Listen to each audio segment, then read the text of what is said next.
દાહોદ જિલ્લા ભાજપમાં હડકંપ। મહિલા મોરચાના ઉપપ્રમુખ રમીલાબેન રાવતે જિલ્લા પ્રમુખને સોંપ્યું રાજીનામું।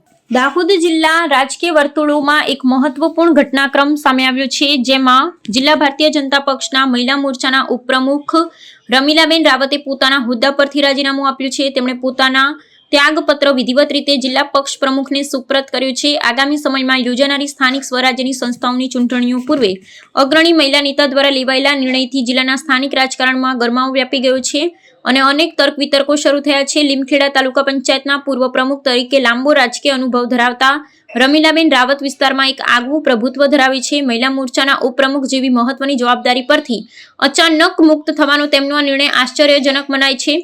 જોકે પ્રાપ્ત માહિતી અનુસાર તેમણે સ્પષ્ટતા કરી છે કે તેઓ માત્ર સંગઠનના ઉચ્ચ હોદ્દા પરથી જ નિવૃત્ત થયા છે, પરંતુ પક્ષ સાથેનો તેમનો છેડો ફાડ્યો નથી।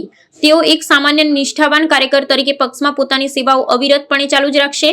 ઉલ્લેખનીય છે કે સત્તાધારી પક્ષમાં છેલ્લા કેટલાક સમયથી અસંતોષની આગ ધૂંધવાઈ રહી હોવાનું પ્રતીત થાય છે। આ ઘટના અગાઉ પણ સંગઠનના કેટલાક અગ્રણી હોદ્દેદારોએ પોતાના પદ પરથી રાજીનામા આપ્યા હોવાના કિસ્સા પ્રકાશમાં આવ્યા હતા। એક પછી એક પદાધિકારીઓના રાજીનામા પડવાના આ સિલસિલાને પગલે સંગઠનમાં આંતરિક વિખવાદ અને જૂથબંધીની ચર્ચાઓએ ભારે જોર પકડ્યું છે। આગામી ચૂંટણીઓના પરિણામો પર પક્ષની આ આંતરિક નારાજગી વ્યાપક અસર પડવાની સંભાવના રાજકીય વિશ્લેષકો જોઈ રહ્યા છે।